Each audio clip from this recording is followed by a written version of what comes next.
Hello दोस्तों, इस video में विज्ञान प्रैक्टिस सेट पेपर देखने वाले हैं। यह वीडियो बिहार शिक्षक भर्ती 2024 के लिए महत्वपूर्ण रहने वाला है, तो आप लोग लास्ट तक जरूर बने रहिएगा। तो चलिए देखते हैं क्वेश्चन नंबर फर्स्ट से। देखिए, क्वेश्चन नंबर फर्स्ट है कि न्यूटन के गुरुत्वाकर्षण का नियम किस नियम पर आधारित है। तो देखिए, इसका जो राइट आंसर होगा ये होगा सी, यानी केपलर का तीसरा नियम। न्यूटन के गुरुत्वाकर्षण का नियम केपलर के तीसरे नियम पर आधारित है। ब्रह्मांड में प्रत्येक कणों के बीच लगने वाले आकर्षण बल जो द्रव्यमान के कारण लगता है, गुरुत्वाकर्षण बल कहलाते हैं। अब देखिए, गुरुत्वाकर्षण बल वस्तु के द्रव्यमान के गुणनफल के समानुपाती तथा उनके बीच की दूरी के वर्ग के व्युत्क्रमानुपाती होता है, यानी F समानुपाती m1 m2। ठीक है, ये है गुणनफल का नियम। उसके बाद देखिए, यानी F समानुपाती क्या होगा, तो F समानुपाती होगा 1/r² व्युत्क्रम। ठीक है, यह है व्युत्क्रम के नियम। अब देखिए, F समानुपाती होगा m1 m2 बटा में r²। ठीक है, क्या होगा r², यानी F बराबर क्या होगा, तो capital G m1 m2 bye क्या होगा r²। तो ये फॉर्मूला याद रखना है कि F बराबर होगा G m1 m2 bye r²। अब चलिए देखते हैं क्वेश्चन नंबर नेक्स्ट। देखिए, नेक्स्ट क्वेश्चन है कि स्कंदन में धागों के जाल को क्या कहते हैं। तो इसका होगा सी ऑप्शन, यानी फाइब्रिन। स्कंदन में धागों के जाल को फाइब्रिन कहते हैं। प्लाज्मा स्कंदन जामवट के परिणाम स्वरूप फाइब्रिन थक्का बनाता है। फाइब्रिनोलिसिस के कारण जो है थक्के घुल जाते हैं। थक्के क्या होता है, घुल जाते हैं। और फाइब्रिन जो है प्लेटलेट्स से जुड़े मोटे अघुलनशील प्रोटीन स्टेंट बनाता है। अब चलिए देखते हैं नेक्स्ट क्वेश्चन। अब देखिए, नेक्स्ट क्वेश्चन है कि निम्नलिखित में से कौन सा खनिज गुर्दे की पथरी के निर्माण में शामिल नहीं है। देखिए, 113 का होगा डी ऑप्शन, यानी उपर्युक्त में से एक से अधिक। तो गुर्दे की पथरी के निर्माण में जो है एक से अधिक क्या है, शामिल है। जैसे देखिए, गुर्दे की पथरी में ज़्यादातर कैल्शियम ऑक्सलेट, कैल्शियम फॉस्फेट या कैल्शियम मैलेट से बने होते हैं। ठीक है, और गुर्दे की पथरी जो है का प्रकार भी इस प्रकार होता है, जैसे स्ट्रवाइट स्टोन, कैल्शियम स्टोन, स्टिनी स्टोन और यूरिक अम्ल स्टोन। अब चलिए देखते हैं नेक्स्ट क्वेश्चन। कहता है इनमें से कौन स्टेरॉयड हार्मोन है। तो इसका होगा बी ऑप्शन, यानी ग्लूकोकाइटोकोइस। तो देखिए, बी ऑप्शन जो है इसका क्या होगा, राइट होगा। बी ऑप्शन क्या होगा, राइट होगा। अब देखिए, स्टेरॉयड हार्मोन वसा में घुलनशील होते हैं और कोशिका झिल्ली से गुजरने में सक्षम होते हैं। ठीक है, उसके बाद देखिए कि स्टेरॉयड हार्मोन के उदाहरण है टेस्टोस्टेरोन, एस्ट्रोजन, प्रोजेस्टेरोन आदि। और देखिए, पेप्टाइड हार्मोन अमीनो अम्ल से बने होते हैं और पानी में घुलनशील होते हैं।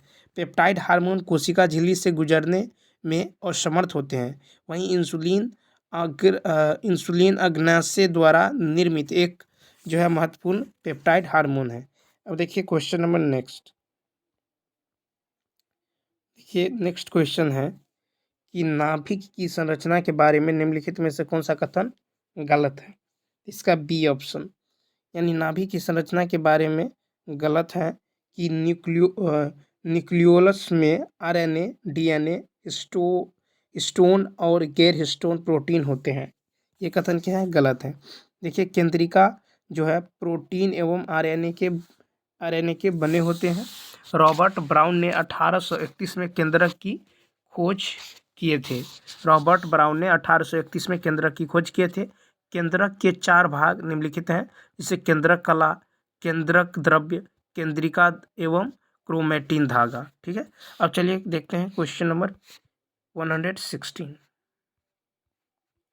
देखिए, 116 है कि ग्लेडियम और ग्रेसेलेरिया का उपयोग खाली स्थान के निर्माण में किया जाता है। तो 116 होगा ए ऑप्शन। तो देखिए, ग्लेडियम और ग्रेसेलिया का उपयोग अगर के निर्माण में किया जाता है। थैलोफाइटा में शैवाल, जीवाणु एवं कवक का अध्ययन किया जाता है। डर्मा शैवाल कछुआओं की पीठ पर उगता है। अब देखिए साइनोबैक्टीरिया की एक अन्य संज्ञा जो है सो नीली हरी शैवाल है, और नीली हरी शैवाल में प्रकाश संश्लेषण का जो है उत्पाद ग्लाइकोजन में है।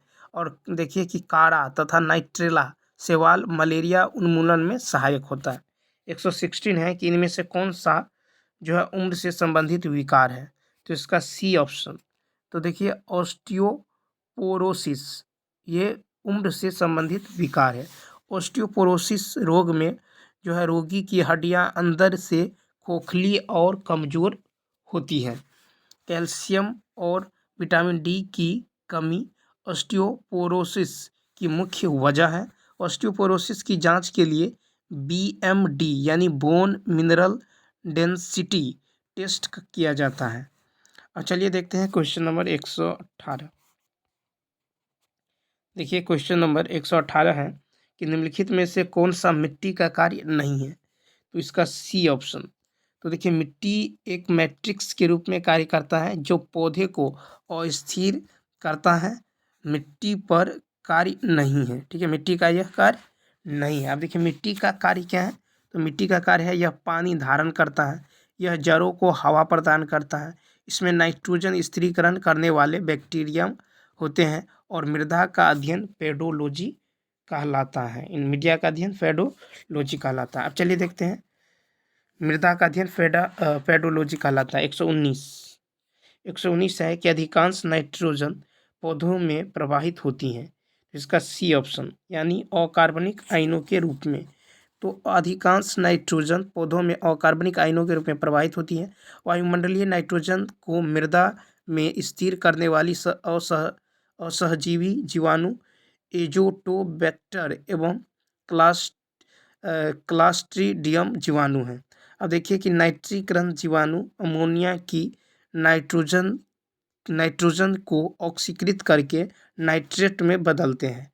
और राइजोबियम एलुमिनेसेरम जीवाणु पौधे से सहजीवन व्यतीत करता है, पौधे में प्रायः नाइट्रेट के रूप में नाइट्रोजन लेते हैं। अब चलिए देखते हैं question number 120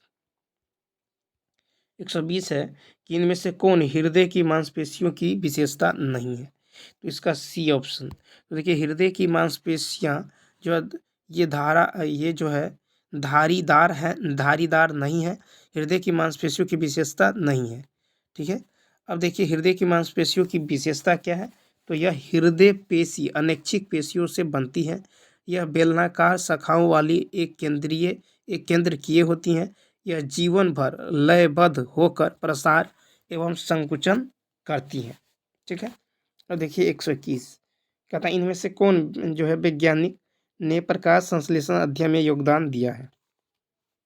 A option Melvin kelvin. तो मेलविन केल्विन ने प्रकाश संश्लेषण अध्ययन में योगदान दिया है। मेलविन केल्विन को कार्बन के मार्ग पाथ ऑफ कार्बन की खोज के लिए 1961 में नोबेल पुरस्कार से सम्मानित किया गया है। कार्बन के मार्ग की खोज मेलविन केल्विन ने रेडियो एक्टिव ट्रेसर विधि से किया है। मेलविन केल्विन ने रेडियो एक्टिव ट्रेसर विधि में जो है क्लोरेला नामक एक कोशिकीय हरे शैवाल का उपयोग किया था। और केल्विन बेंसन चक्र के 3 चरण हैं, एक तो कार्बोक्सिलीकरण है, दूसरा अपचयन है, और तीसरा पुनरुत्पादन है। अब चलिए देखते हैं क्वेश्चन नंबर 122। देखिए क्वेश्चन नंबर 122 है कि छोटी आंत के तीनों भागों के आकार के संबंध में निम्नलिखित में से कौन सा गलत है, तो 122 का होगा बी ऑप्शन। तो देखिए छोटी आंत के तीनों भाग के आकार के संबंध में गलत है कि डुओडीनम जे आकार गलत है। ठीक है, अब देखिए कि डुओडीनम सी आकार का होता है। ठीक है, डुओडीनम क्या होता है, तो सी आकार का होता है।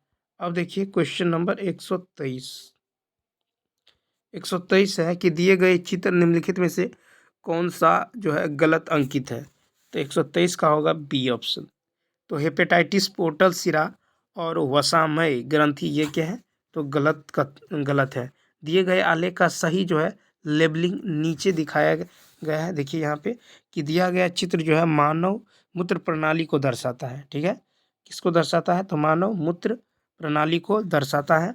मानव मूत्र प्रणाली एक जटिल उत्सर्जन प्रणाली है जो मूत्र की सांद्रता और शरीर से यूरिया के निष्कासन के लिए जिम्मेदार है। अब चलिए देखते हैं क्वेश्चन नंबर 124। देखिए क्वेश्चन नंबर 124 है कि शैवाल की कार्बोहाइड्रेट सामग्री से कौन सा ईंधन उत्पन्न किया जा सकता है। तो इसका राइट आंसर होगा ए ऑप्शन। तो देखिए शैवाल का कार्बोहाइड्रेट भाग किण्वित होता है जिसके कारण ब्यूटेनॉल का उत्पादन होता है। इस प्रक्रिया से बायोएथेनॉल का भी उत्पादन किया जा सकता है। शैवाल महासागरों, नदियों और झीलों से लेकर तालाबों, खारे पानी और यहाँ तक कि बर्फ तक के वातावरण में मौजूद है। बर्फ में रहने वाले शैवाल में क्लोरोफिल के अलावा कैरोटीनॉइड वर्णक होते हैं जिससे आसपास की बर्फ को एक विशिष्ट लाल रंग मिलता है। लाल शैवाल को रोडोफाइटा कहा जाता है। शैवाल में प्रजनन अलैंगिक और लैंगिक दोनों रूपों में होता है। अब देखिए 125, वसा का गलनांक खाली स्थान होता है और तेल का गलनांक खाली स्थान होता है। 125 का राइट आंसर होगा सी ऑप्शन। वसा का गलनांक अधिक होता है और तेल का गलनांक क्या होता है, कम होता है। ठीक है, वसा का गलनांक अधिक होता है और तेल का गलनांक कम होता है। आमतौर पर स्वस्थ वसा में मोनो अनसेचुरेटेड वसा के साथ साथ पॉली सेचुरेटेड वसा की उच्च मात्रा और संतृप्त वसा की कम मात्रा होती है। साधारण ताप पर जो ग्लिसराइड ठोस अवस्था में पाए जाते हैं वसा कहलाते हैं और जो ग्लिसराइड द्रव अवस्था में पाए जाते हैं वे तेल कहलाते हैं। तेल या वसा में असंतृप्तता का पता लगाने के लिए जो है दृश्य परीक्षण किया जाता है। दृश्य जो है अभिकर्मक आयोडीन के अल्कोहलिक विलयन से अभिक्रिया करता है। क्वेश्चन नंबर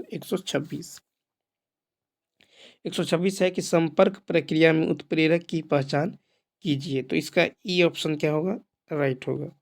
ठीक है, इसका ई ऑप्शन क्या होगा, राइट होगा, यानी होगा कि उपयुक्त में से कोई नहीं। तो संपर्क प्रक्रिया में उत्प्रेरक वेनेडियम पेंटाऑक्साइड का उपयोग किया जाता है। संपर्क प्रक्रिया सांद्र सल्फ्यूरिक अम्ल के उत्पादन की एक वर्तमान विधि है जो औद्योगिक उपयोग के लिए आवश्यक है। संपर्क प्रक्रिया को 3 चरणों में विभाजित किया जाता है, जिसे सल्फर डाइऑक्साइड की तैयारी और शुद्धिकरण, उत्प्रेरक ऑक्सीजन द्वारा सल्फर डाइऑक्साइड का सल्फर ट्राइऑक्साइड में रूपांतरण, सल्फर ट्राइऑक्साइड को सल्फ्यूरिक अम्ल में परिवर्तित किया जाता है। क्वेश्चन नंबर 127 है कि गर्म करने पर सोडियम बाइकार्बोनेट क्या नहीं देता है। तो देखिए 127 का जो होगा डी ऑप्शन, उपयुक्त में से एक से अधिक। तो गर्म करने पर सोडियम जो बाइकार्बोनेट है वो नाइट्रोजन एवं हाइड्रोजन नहीं देते हैं। ठीक है, गर्म करने पर सोडियम बाइकार्बोनेट हाइड्रोजन और नाइट्रोजन नहीं देते हैं। ठीक है, इसका जैसे देखिए कि NaHCO3 इसको हीट करेंगे, गर्म करेंगे तो ये हो जाएगा NaCO3 plus H2O plus CO2।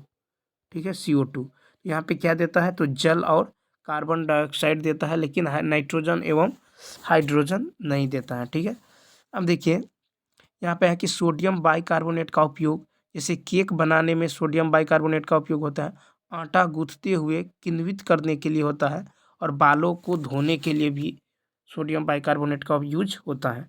अब देखिए क्वेश्चन नंबर 128। क्वेश्चन नंबर 128 है कि निम्नलिखित में से कौन सा सोडियम हाइड्रोक्साइड जो है तैयार करने की एक विधि है। 128 का होगा बी ऑप्शन। तो कास्टीकरण प्रक्रिया जो है सोडियम हाइड्रोक्साइड यानी NaOH तैयार करने की एक विधि है। अब देखिए औद्योगिक स्तर पर सोडियम हाइड्रोक्साइड का उत्पादन जो है कास्टनर जो है केल्नर सेल में सोडियम क्लोराइड यानी NaCl के विद्युत अपघटन द्वारा किया जाता है।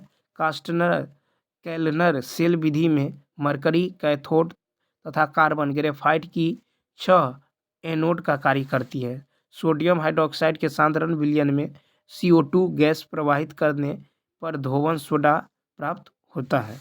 अब चलिए देखते हैं 129।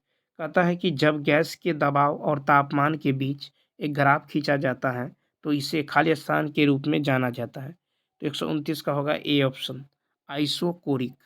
ठीक है, तो जब गैस के दबाव और तापमान के बीच एक ग्राफ खींचा जाता है तो इसे आइसोकोरिक के रूप में जाना जाता है, आइसोकोरिक के रूप में जाना जाता है। अब देखिए क्वेश्चन नंबर 130, कहता है स्थिर ऑक्सटेट विन्यास प्राप्त करने के लिए एक परमाणु से दूसरे परमाणु में इलेक्ट्रॉनों को साझा करना या स्थानांतरित करना किस नियम का पालन करता है?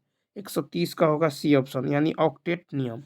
तो स्थिर ऑक्टेट विन्यास प्राप्त करने के लिए एक परमाणु से दूसरे परमाणु में इलेक्ट्रॉनों को साझा करना या स्थानांतरित करना ऑक्टेट नियम का पालन करता है। ऑक्टेट नियम का महत्व है, इसका उपयोग परमाणुओं की स्थिरता का पता लगाने के लिए किया जाता है।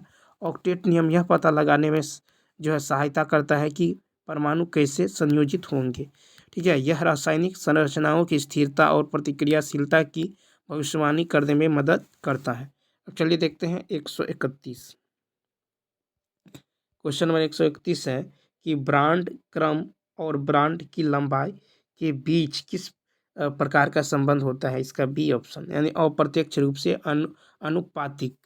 ठीक है, अप्रत्यक्ष रूप से अनुपातिक। तो बांड क्रम और बांड की लंबाई के बीच अप्रत्यक्ष रूप से अनुपातिक संबंध होता है। आणविक कक्षीय सिद्धांत के अनुसार सहसंयोजक बंधन का बंधन क्रम बॉन्डिंग और एंटी बॉन्डिंग इलेक्ट्रॉनों की संख्या के बीच के अंतर के आधे के बराबर होता है। ठीक है, तो देखिए बॉन्ड ऑर्डर बराबर होता है 1/2 इंटू बॉन्डिंग इलेक्ट्रॉनों की कुल संख्या माइनस एंटी बॉन्डिंग इलेक्ट्रॉनों की कुल संख्या। अब देखिए क्वेश्चन नंबर 132, क्वेश्चन नंबर 132 जो है ये है कि निम्नलिखित में से कौन सा यानी 104वें तत्व का नाम है? तो इसका जो राइट आंसर होगा ये होगा डी ऑप्शन, उपयुक्त में से एक से अधिक। 104वें तत्व का नाम जो है एक से अधिक है। 104वें तत्व की खोज का श्रेय लेने के लिए अमेरिकियों ने इसका नाम जो है रदरफोर्डियम रखा और सोवियत ने इसका नाम जो है कुर्चाटोवियम रखा। ठीक है, आईयूपीएसी नामकरण के अनुसार इसका नाम जो है ये हो जाता है यूनिल कॉयडियम रखा गया है और नेपच्यूनियम जो है 93वां तत्व है। ठीक है, तो इसका जो राइट आंसर होगा ये होगा डी ऑप्शन। ठीक है, अप्रत्यक्ष रूप से अनुपातिकता, सीधे अनुपातिकता। ठीक है, अब देखिए इसमें है कि 132 का जो राइट आंसर होगा डी ऑप्शन। ठीक है, रदरफोर्डियम और कुर्चाटोवियम और है उन्नील क्वाडियम। अब देखिए 133 है कि प्रदूषण के आसानी से पहचाने जाने वाले स्रोत को क्या कहा जाता है? तो इसका जो राइट आंसर होगा ये होगा बी ऑप्शन, यानी बिंदु स्रोत। प्रदूषण के आसानी से पहचाने जाने वाले स्रोत या स्थान को बिंदु स्रोत कहा जाता है।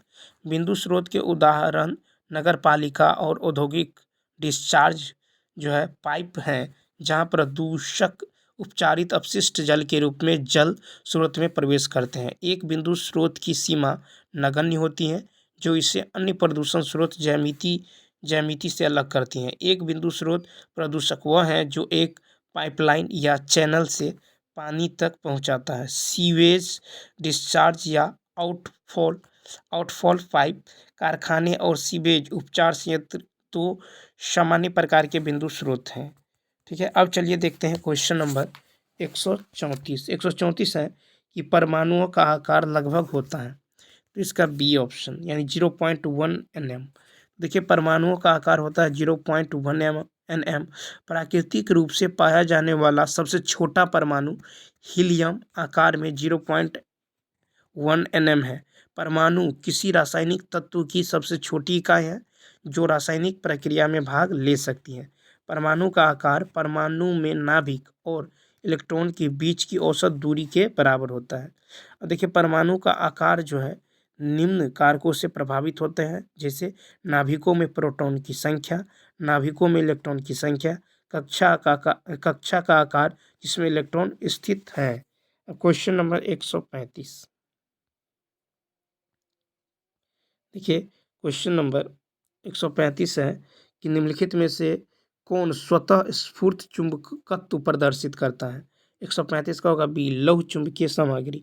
लौह चुंबकीय सामग्री वस्तुतः स्फूर्त चुंबकीय प्रदर्शित करता है। लौह चुंबकीय पदार्थ वे हैं जो किसी चुंबकीय क्षेत्र में रखे जाने पर क्षेत्र की दिशा में प्रबल रूप से चुंबकित होते हैं। लौह चुंबकीय पदार्थ किसी चुंबक के समीप लाए जाने पर तेजी से आकर्षित होते हैं, जैसे लोहा, निकेल, कोबाल्ट। लौह चुंबकीय छड़ चुंबकीय दिशा के जो है समानांतर आ जाती हैं, ठीक है। और लौह चुंबकीय पदार्थ की सापेक्ष चुंबकशीलता जो है ये क्या होता है, तो ग्रेटर देन 1। पानी के संबंध में कांच का अपवर्तन। अब देखिए क्वेश्चन नंबर 136 है कि लेंस को पानी में रखा जाए तो पानी के संबंध में लेंस का अपवर्तनांक क्या होगा? तो 136 का राइट आंसर होगा ए ऑप्शन। क्या होगा? ए। तो पानी के संबंध में कांच का अपवर्तनांक म्यू है। इस प्रकार म्यू बराबर होता है ए बाई बी, ठीक है। म्यू बराबर ए बाई बी।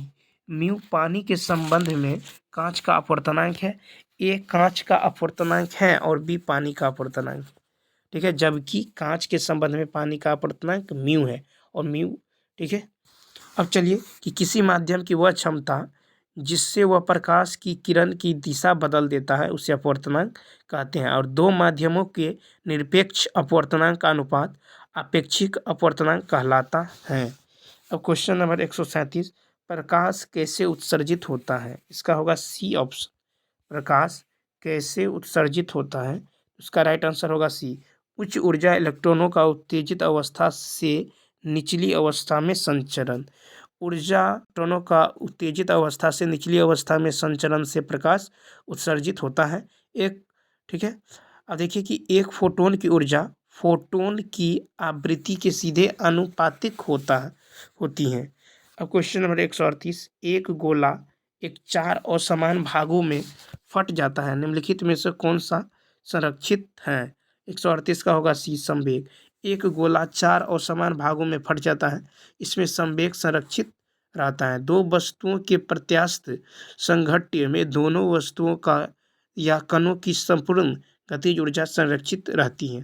प्रत्यास्थ संघट्य में गतिज ऊर्जा तथा संवेग दोनों संरक्षित रहता है, ठीक है। अब चलिए देखिए क्वेश्चन नंबर 139। क्वेश्चन नंबर 139 है कि एक हाथी और एक चींटी को पृथ्वी से बाहर अंतरिक्ष में प्रक्षेपित किया जाना है।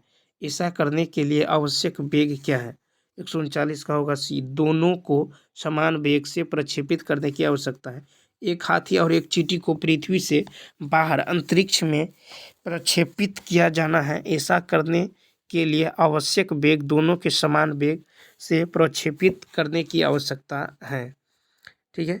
और देखिए कि पृथ्वी का पलायन वेग जो है ये होता है 11.2 किलोमीटर पर सेकेंड, ठीक है। पलायन वेग। सूर्य का पलायन वेग होता है 617.5 किलोमीटर पर सेकेंड। बुध का होता है 4.25 किलोमीटर पर सेकेंड। शुक्र का होता है शुक्र का 10.36 किलोमीटर पर सेकेंड। मंगल का 5.03 किलोमीटर पर सेकेंड। अब चलिए देखते हैं क्वेश्चन नंबर 40। क्वेश्चन नंबर 40 है, कथन है कि पृथ्वी की गति धीमी हो रही है और परिणाम स्वरूप चंद्रमा उसके करीब आ रहा है। और कथन 2 है कि प्रणाली का कोणीय संवेग संरक्षित नहीं है। तो इसका जो राइट आंसर होगा सी, कथन 1 और कथन 2 दोनों गलत हैं। देखिए पृथ्वी की गति धीमी नहीं हो रही है, पृथ्वी की अपनी धुरी पर घूमने की गति स्थिर रहती है, ठीक है। इसके अलावे इसके अलावे पृथ्वी चंद्रमा प्रणाली का कोणीय संवेग संरक्षित रहता है।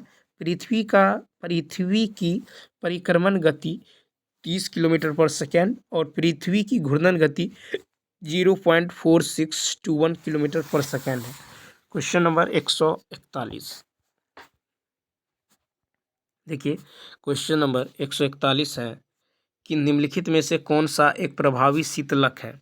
राइट आंसर होगा सी, पानी। तो पानी एक प्रभावी शीतलक है। पानी की उच्च विशिष्ट ऊष्मा होती है। नाभिकीय रिएक्टर में अधिक ऊष्मा उत्पन्न होती है, जिसे हटाए जाने की प्रक्रिया शीतलक कहलाती है। जल को शीतलक के रूप में उपयोग करने से लाभ मिलता है, जैसे उत्कृष्ट तापीय गुण, प्रचुर और किफ़ायती एवं काम करने में आसान। 142 है कि किसी पिंड का तापमान 1 के तक बढ़ाने के लिए आवश्यक ऊष्मा की मात्रा को क्या कहा जाता है? 142 का बी यानी तापीय क्षमता। किसी पिंड का तापमान 1 के तक बढ़ाने के लिए आवश्यक ऊष्मा की मात्रा को उसकी तापीय क्षमता कहा जाता है। किसी वस्तु के पदार्थ की विशिष्ट ऊष्मा और वस्तु के द्रव्यमान के गुणनफल को ऊष्माधारिता कहते हैं। किसी पदार्थ में अलग अलग द्रव्यमानों की ऊष्माधारिता अलग अलग होती है। ऊष्माधारिता का मात्रक जूल पर जो है जूल पर जो है कैलोरी अथवा जूल पर कैलोरी अथवा जो है कैलोरी पर जूल होता है। अब देखिए जल की विशिष्ट ऊष्माधारिता 4.2 होता है। ठीक है। अब देखिए क्वेश्चन नंबर 143, निम्नलिखित में से कौन सा जीव दोहरा परिसंचरण दिखाता है? ठीक है, दोहरा परिसंचरण दिखाता है। 143 का होगा डी, उपयुक्त में से एक से अधिक। तो देखिए पक्षी, स्तनधारी और मगरमच्छ जीव दोहरा परिसंचरण दिखाता है। सरीसृप का हृदय लगभग 3 वेसमी होता है। सरीसृप जीव असमतापी होते हैं। ठीक है, और सरीसृप वर्ग के जीव जमीन, दीवारों तथा पेड़ आदि पर रेंग कर चलते हैं, इसलिए इन्हें रेप्टाइल्स कहते हैं। जैसे छिपकली, सर्प, घड़ियाल, कछुआ, अजगर, स्पेनोडोन आदि। सरीसृप वर्ग के जीव में जनन छिद्र और गुद्दा दोनों मिलकर अवस्कर बनाता है। अब देखिए क्वेश्चन नंबर जो है 144, क्वेश्चन नंबर 144 है कि निम्नलिखित में से कौन सा मानव परिसंचरण तंत्र में शामिल है? 144 का राइट आंसर होगा डी, उपयुक्त में से एक से अधिक। तो हृदय, रक्त वाहिकाएं और रक्त मानव परिसंचरण तंत्र में शामिल है। ठीक है। अब देखिए मानव परिसंचरण तंत्र में शामिल अंग है हृदय, रक्तवाहिकाएं, रक्त कोशिका एवं लसिका तंत्र। 145 है कि इनमें से कौन अग्र मस्तिष्क का भाग नहीं है? इसका होगा बी ऑप्शन, यानी पोन्स। तो पोन्स अग्र मस्तिष्क का भाग नहीं है। पोन्स जो है ये पश मस्तिष्क का भाग है, पश मस्तिष्क का जो है भाग है। ठीक है। अब देखिए मस्तिष्क जो होता है ये 3 भागों में बटा होता है। एक तो अग्र मस्तिष्क, दूसरा मध्य मस्तिष्क और तीसरा होता है पश मस्तिष्क। अग्र मस्तिष्क में जो है ये आते हैं सेरिब्रम और डाइएनसीफेनॉल, और मध्य मस्तिष्क में आते हैं कार्पोक्वाडिजमिना और सेरिब्रम पेंडिकल। ठीक है, और पश मस्तिष्क में सेरिबेलम और पोन्स आता है। ठीक है, वहीं देखिए सेफ्लॉन में जो है सो थैलेमस और क्या आता है हाइपोथैलेमस। अब चलिए देखते हैं क्वेश्चन नंबर 146, भारत में कितने परमाणु ऊर्जा स्टेशन है? तो इसका राइट आंसर होगा सी। तो भारत में 7 परमाणु ऊर्जा स्टेशन है। भारत के 6 राज्यों में 22 परमाणु ऊर्जा जो है रिएक्टर कार्य करता है, जो 7 स्थानों पर है। देखिए काकरापार जो है गुजरात में है, कलपक्कम जो है तमिलनाडु में है, नरोरा जो है उत्तर प्रदेश में है, केगा कर्नाटक में है, तारापुर महाराष्ट्र में है, कुडनकुलम तमिलनाडु में है, और राजस्थान नाम की ऊर्जा राजस्थान में है। ठीक है, यानी रावत भाटा ये राजस्थान में। ठीक है। अब चलिए देखते हैं 147, क्वेश्चन नंबर 147 है कि विश्व में किसी भी अन्य प्रकार की फसल की तुलना में कौन सी फसल अधिक ऊर्जा प्रदान करती है? 147 का सी अनाज। तो विश्व में किसी भी अन्य प्रकार की फसल की तुलना में अनाज अधिक ऊर्जा प्रदान करती हैं। ज्वार फसल ऊर्जा आवश्यकता के लिए कार्बोहाइड्रेट का प्रमुख स्रोत है। कार्बोहाइड्रेट जो है युक्त खाद्य पदार्थ को ऊर्जा देने वाले खाद्य पदार्थ भी कहा जाता है। भोजन में पाए जाने वाले प्रमुख कार्बोहाइड्रेट स्टार्च और शर्करा के रूप में होते हैं।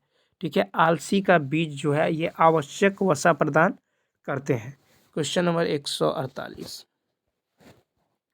अब देखिए 148 है कि जीवमंडलीय तंत्र में ऊर्जा तथा पदार्थ के निवेश एवं बहिर्गमन प्रक्रियाओं का संचालन किस चक्र के माध्यम से होता है? इसका ए ऑप्शन यानी जैव भू रासायनिक चक्र। जैव भू रासायनिक चक्र के माध्यम से जैवमंडलीय तंत्र में ऊर्जा तथा पदार्थों के निवेश एवं बहिर्गमन की प्रक्रियाओं का संचालन होता है। ठीक है, अब देखिए 149 है कि खाद जाल के लिए निम्नलिखित में से कौन सी स्थिति सत्य नहीं है? इसका डी ऑप्शन, उपयुक्त में से एक से अधिक। तो देखिए कि खाद जो है ये वेब में उत्पादक उपभोक्ताओं से जुड़े होते हैं एवं उपभोक्ता एक विशिष्ट क्रम में डीकम्पोजर से जुड़े होते हैं। एक खाद वेब पौधे और जानवरों से जुड़े कई रास्ते तय करता है खाद जाल के लिए। ठीक है, अब देखिए क्वेश्चन नंबर 150 यानी लास्ट क्वेश्चन। तो लास्ट क्वेश्चन है कि निम्नलिखित में से कौन उत्पादकों शाकाहारी और मांसाहारियों की संख्या को उनके क्रमिक पोषी स्तर पद दर्शाता है? तो इसका होगा ई ऑप्शन, उपयुक्त में से कोई नहीं। संख्या का पिरामिड एक खास श्रृंखला में जीवों की संख्या है जिसे एक पिरामिड में ग्राफिक रूप से दर्शाया जा सकता है। प्रत्येक बार खाद्य श्रृंखला में प्रत्येक पोषी स्तर पर व्यक्तियों की संख्या का प्रतिनिधित्व करता है, इसलिए संख्याओं का पिरामिड उनके क्रमिक पोषी स्तर पर शाकाहारी और मांसाहारी की संख्याओं को दर्शाता है। ठीक है, संख्याओं का पिरामिड उत्पादकों शाकाहारी और मांसाहारी की संख्या को उनके क्रमिक पोषी स्तर पर दर्शाता है। ठीक है, दर्शाता है। तो चलिए दोस्तों, इस वीडियो में इतना ही। यदि यह वीडियो अच्छा लगा हो तो लाइक, शेयर और सब्सक्राइब करना ना भूलें ताकि मैं इसी तरह का वीडियो बनाता रहूं। तो चलिए मिलते हैं नेक्स्ट वीडियो में। Thanks for watching.